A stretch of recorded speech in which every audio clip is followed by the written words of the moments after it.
Hello, मैं हूँ आपकी दोस्त और होस्ट। पेन्स एंड पंस में बिग बॉस का एक और नया रिव्यू लेकर आपके पास आई हूँ। आपके घरों में, आपके दरवाज़ों में, आपके फ़ोन में, जहाँ जहाँ से आप सुन रहे हो वहाँ वहाँ मैं पहुँच चुकी हूँ अपनी आवाज़ के थ्रू। सबसे पहले हम बात करते हैं अंकिता के बारे में कि अंकिता अपने पास्ट को याद कर रही होती हैं और अभिषेक को कहती हैं कि तुम्हारा जो बॉडी या तुम्हारी जो फिज़िक है ये मुझे सुशांत की याद दिलाती है और तुम्हारे जैसा ही है। तो वो बोलता है कि देखो मेरी लाइफ भी बिल्कुल वैसी है, हार्ड वर्किंग हूँ मैं, स्ट्रगल सेम। कहते तुम्हारे जैसा गुस्सेला नहीं था, मैं गुस्सा नहीं करता था तुम्हारे जैसा।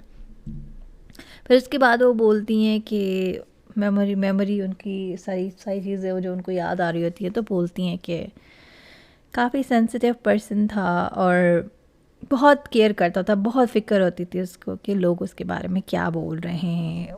इस कदर उसको परवाह होती थी कि वो ट्विटर में जाके कमेंट्स वगैरह हर चीज़ चेक करता था। उसको बहुत परवाह होती थी। वो कहते हैं ना, लोग क्या कहेंगे, तो लोग क्या कहेंगे, लोगों का काम है कहना। तो फिर वो बताता है कि काफ़ी हार्ड वर्किंग था और उसको हर चीज़ बहुत ज़्यादा अच्छे से करने का था और कोई चीज़ नहीं होती थी उसके हिसाब से तो उसको पसंद नहीं आती थी। लेकिन विकी वहाँ था, सब चीज़ें हुई तो उसने मुझे बहुत संभाला, तभी मैं इन सब चीज़ों से निकल सकी। तो ऐसे फ्यू सेकंड्स के लिए मैं इस बात को ज़रा सा टच करूँगी कि हमें जो है ना, मैं आपको एक बात बताऊँ, मैंने अपनी पर्सनल लाइफ में भी देखा है कि लोग जो है ना, उनको आप किसी भी हालत में खुश नहीं कर सकते हो, किसी भी हालत में खुश नहीं कर सकते। तो ऐसा है ना कि हम हर एक का अपना अपना है, हर एक को अपना अपना देना है जवाब। तो अच्छा यही है कि अपने हिसाब से करो, वो करो जो आपको अच्छा लगता है, आपको जो खुश करता है। क्योंकि जिस भी हाल में जाओगे, पता नहीं, वो एक स्टोरी होती है फादर की और सन की और डोंकी की। जा रहे होते हैं तो कहते हैं ये तो स्टूपिड है, डोंकी के ऊपर क्यों नहीं बैठ के जा रहे, तो दोनों बैठ जाते तो कहते उस पे डोंकी पे बैठ गए, बेचारा जानवर था। फिर जो है फादर बैठ जाते तो कहते हैं सन उसका ऐसे ही चल रहा है, फादर बैठ गया है। फिर फादर उतर के सन बैठ जाता है तो कहते हैं वो बूढ़ा सा फादर वो खड़ा हुआ है, ऐसे चल रहा है और ये डोंकी बैठ गया है। तो स्टोरी यही है, ये लोग हैं, कुछ भी कर लोगे ना, कुछ भी कर लोगे, कुछ उनको खुश ही नहीं कर सकते। कोई चीज़ है जो उनको काट रही होती है थोड़ी थोड़ी थोड़ी थोड़ी सी, तो खुश नहीं हो सकते। तो हमें जो है इतना, हमें अपने आप को खुश करना चाहिए। लग रहा है बुरा तो लग रहा है, अपने आप को एक दो बार देखो, फिर अपने आप को ही अपने हिसाब से देखो। ऐसा नहीं होना चाहिए जो भी सुशांत के साथ हुआ, कि इन दी एंड हम सबको पता है कि जो कुछ भी हुआ या जो चीज़ें बहुत सेंसिटिव लग रही थी या उसका पीस ऑफ माइंड ख़राब हो रहा था, तो हमें अपना अपना ख्याल रखना चाहिए। क्योंकि इन दी एंड आप ही हो वर्सेस आप, कोई और नहीं है, कोई सेकंड पर्सन नहीं आपको समझ सकता है। तो हम बात करते हैं आज के बिग हाईलाइटेड टॉपिक की, मुनावर मुनव्वर और मनारा की, के आउट ऑफ नोवेयर मनारा जो है मुनव्वर से नाराज़ हो जाती हैं। कहती है मैं तुमसे बात नहीं करूँगी, मैं बहुत हर्ट हूँ, और सब चीज़ें बोलना शुरू को। पूरी उनकी जो लड़ाई है ना, मेक सेंस नहीं कर रही होती है। फिर कहती हैं कि उन दोनों औरतों को पसंद नहीं है मैं आपसे बात करूँ, मैं आपसे बात नहीं करूँगी। तो कहते उनकी वजह से मुझसे क्यों नाराज़ हो रही हो ना। कहते अच्छा ठीक है, मैं तुमसे बात नहीं करता हूँ, कोई बात नहीं, तो मैं नहीं करनी तो मैं भी नहीं करता।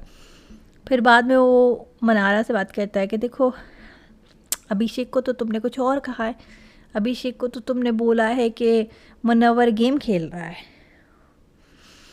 और उनको तुमने कहा कि तुम मुझसे इसलिए बात नहीं कर रही हो क्योंकि जो है उन दोनों लेडीज़ को नहीं पसंद है।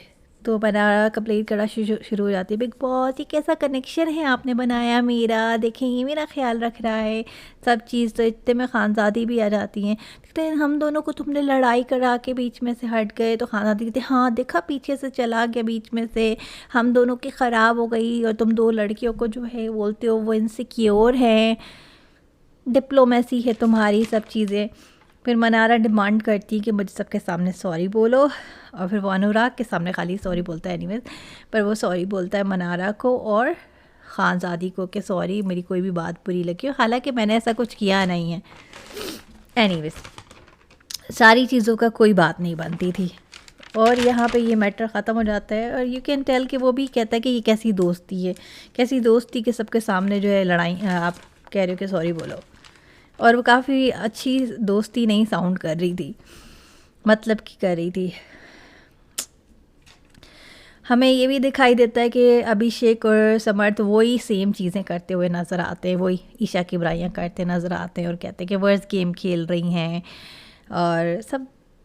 जो ये पुराना हो गया, समर्थ अगर आप कुछ और अच्छा नहीं करोगे तो ये वीक शायद आप चले जाओगे। तहलका जो है उनको गुस्सा आ जाता है, हम डॉन जो है जाके और क्वेश्चंस फेंक देते। डॉन आप तो अभिषेक को फेंकने वाले थे, चूज़े को, और आप क्वेश्चंस फेंक रहे हैं। हाँ, उसके बाद जो है हमें एक और ज़बरदस्त किस्म की एक चीज़ हाईलाइटेड नज़र आती कि अनुराग, तहलका और अरुण बात कर रहे होते हैं और अनुराग कहते हैं कि मज़ा आ गया, दिल के घर की यूनिटी टूट गई है जो हम कब से चाहते थे, और मुनव्वर का भी पोल खुल गया है, वो भी एक्सपोज हो गया है। तो अब जो है और हम में भी एक्चुअली यूनिटी हो गई है, तो अब बहुत मज़ा आएगा। इन सब चीज़ों में नावेद भी ज़रा नाराज़ हो रहे होते कि मुनव्वर मुझसे कुछ नहीं पूछता है, डिसीजन ले लेता है, मुझे इन्वॉल्व नहीं करता है, और फिर कहता है कि मुझे चैलेंजेस होते हैं, मुझे कुछ बताते ही नहीं तो मुझे चैलेंजेस का सामना करना पड़ेगा। तो अब क्या कर सकते हैं ना, अब ज़बान नहीं समझ आती, कुछ तो इश्यूज़ होते ही हैं। मैं भी पहले जो पुराने कंटेस्टेंट होते थे वो भी काफ़ी इन्वॉल्व होते थे और बातें पूछते रहते थे, बक करते रहते थे। तो आई थिंक नावेद को और काफ़ी इन्वॉल्वमेंट शुरू हो गई है उनकी, लेकिन और भी उसको चाहिए कि और ज़्यादा इन चीज़ों में आए तो ही उसे समझ आएगा। उसके बाद दिखाते हैं मनारा और जिगना जी की लड़ाई हो जाती है। रिंकू जी से तो उनकी बात हो जाती है, फिर जिगना जी से लड़ाई हो जाती है कि उसको क्यों नहीं किया, मैंने ये वर्ड्स यूज़ किए, मुझे पीछे ही पड़ गई। ओ माय गॉड, पीछे ही पड़ गई जिगना जी के वो कि तुमने खानज़ादी के को क्यों नहीं किया, उसने किए थे लेटेस्ट, तो मुनव्वर ने किए थे वर्ड यूज़। पूरी वो उसको बात नहीं करने दी थी और वो वही अपना जैसा एक उनका अजीब सा नेगेटिव सा होता है वो। आई कैन टेल कि वो हर्ट थी, पर मुझे नहीं लगता कि मुझे कभी उन लोगों के बीच में, उनके रिंकू के और इनके किसी इस मनारा के सिवाय मुनव्वर के कोई ख़ास बॉन्डिंग किसी के साथ नज़र आती नहीं। अभी थोड़ी बहुत अनुराग से नज़र आती है, तो उनका अपसेट होना इस बात पे समझ नहीं आता। उसके बाद वो बहुत बहुत बहुत गुस्सा होती हैं और फिर बोलती हैं कि जो है इनको लगता है कि जो है इस घर में, इस रूम में जो है मुनव्वर हैं, वो जो एक वो शहज़ादे हैं, उनको टॉप 5 में लेकर जाएंगे। और इनको ये लोग कहेंगी दोनों लेडीज़ कि तुम ही तो हो ना हमारा दिमाग, और सारी चीज़ें जिस तरह से वो बोल रही होती हैं कि दोनों लेडीज़ समझ ऐसे बिहेव करते हैं उस घर वाले कि मुनव्वर घर का वो एक पर्सन है जो कमा के लाता है और अब हमको इनकी सुननी है, वो जो बोलेगा वही होगा। तो वो चाह रही थी कि मुनव्वर जो है इन दोनों लेडीज़ को मना करता कि खानज़ादी को नॉमिनेट करो, इसको नहीं करो, मनारा को, इसलिए ये सब चीज़ हुई। उसके बाद खाने पे वही लड़ाई होती है कि वो खाने की पूरी स्टोरी हो जाती है और जाके समर्थ चुगली मार देता है और कहता है कि ओह वो जो खाना कम पड़ रहा है ना, कम वो जो है अनुराग ने खाया। तो अनुराग भी आके कहते हैं मैंने खाया है क्योंकि हमारा मनारा ने खाया था, तो मैं क्या करता, उसके मुँह से तो नहीं छीन लेता। खैर माफ़ी भी मांगता है। जिगना जी को भी सोचना चाहिए कि अगर रात से तुम्हारा पड़ा है और तुम नहीं खा रहे हो, उसने खा लिया तो कोई बात नहीं, तुम उसकी दाल खा लो।